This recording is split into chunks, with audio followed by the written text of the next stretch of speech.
Good evening, my Real News Media TV family. Welcome back to the channel for another news update.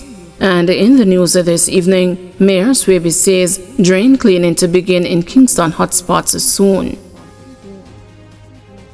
Mayor of Kingston, Andrew Swaby, has announced that work is to commence in the coming weeks to clean several gullies and drains in sections of New Haven, Harborview, Wees Road, and other communities.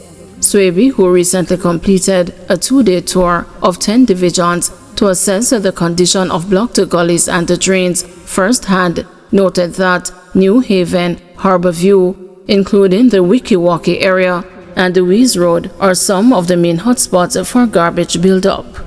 Over the last 2 days, I have gone around 10 divisions to look at the critical drain. These are divisions that are along the coastal line.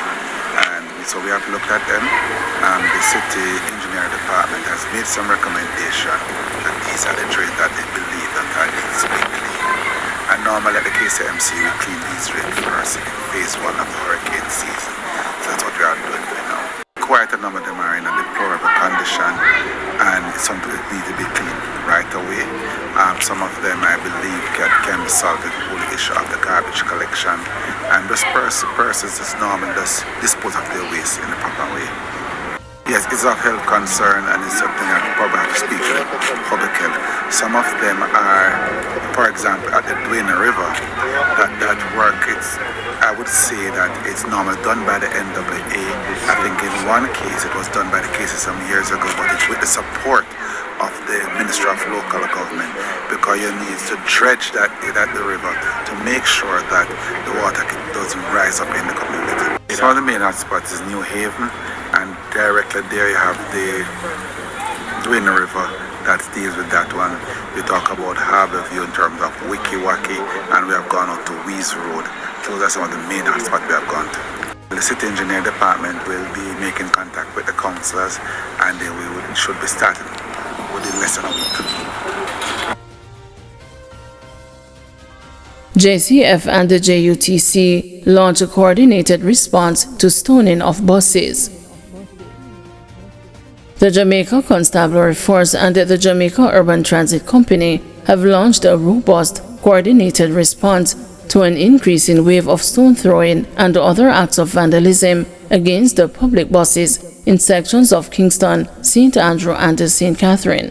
During a high-level meeting held on Saturday, July 19, the Police High Command and the leadership of the JUTC addressed the national security and the public safety concerns arising from the recent attacks.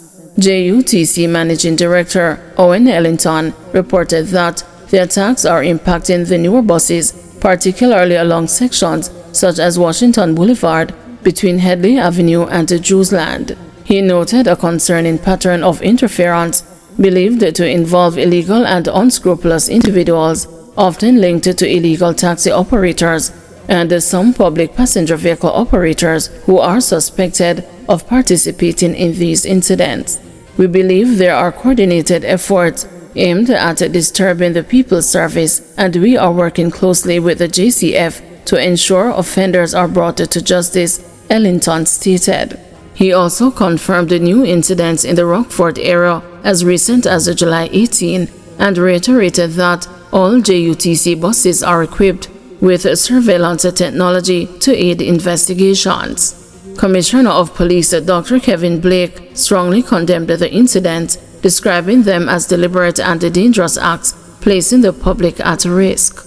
These are not isolated acts of mischief, they represent a form of criminality that undermines safety and security. The buses are public assets owned by the people of Jamaica. Any effort to undermine their operation is an attack on our citizens, Dr. Blake said.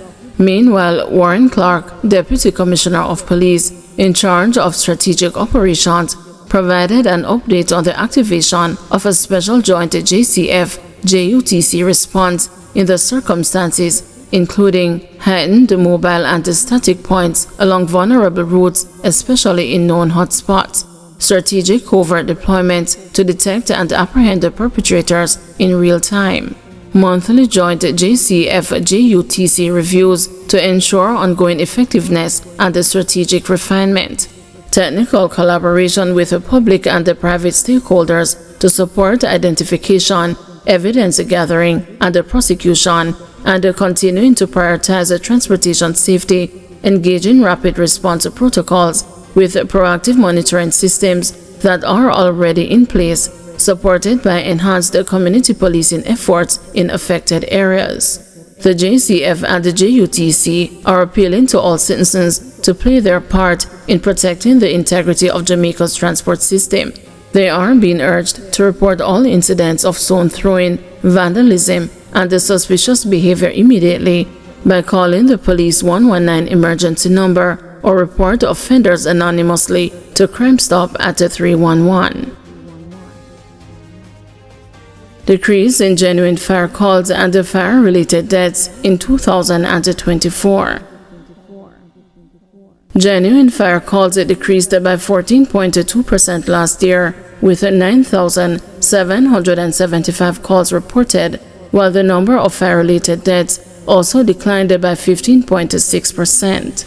The Planning Institute of Jamaica, Economic and Social Survey Jamaica 2024 reports that 9 parishes recorded a reduction in fires, with the largest decreases observed in St. James, St. Mary, and St. Anne, which accounted for almost 2/3 of the overall decline.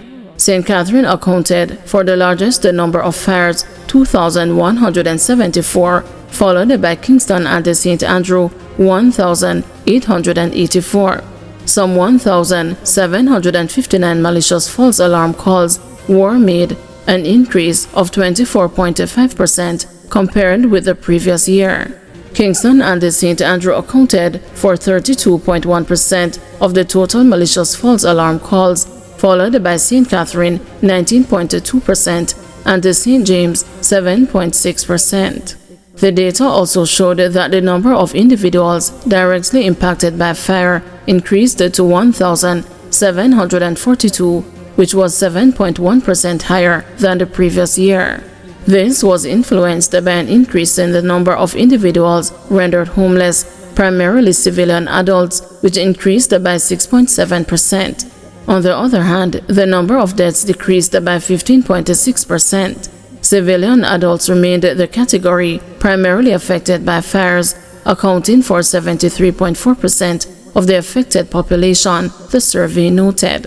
While there was no increase in the number of children who died because of fires, some 440 children were rendered homeless and 7 were injured, an increase of 5.3% and 78.8% respectively, the report detailed. As it relates to property loss, the report said that this was estimated at more than $9 billion, which is about the same as 2023.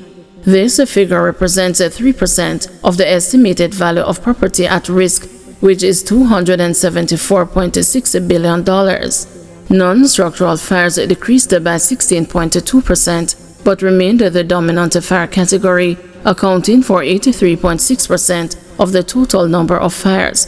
The decline was caused largely by the category bushfire, the single largest category, which fell by almost 30%.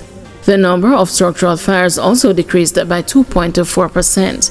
In terms of the geographical distribution of fires, St. Catherine and St. Elizabeth accounted for the largest number of bushfires, with 1,170 and 538 incidents respectively, followed by Clarendon, 422. The document further stated that St. Catherine recorded the largest number of structural fires, 348, with 21.7% of such fires occurring in that parish. Thank you everyone for watching. See you tomorrow morning at 6 a.m. for another news update.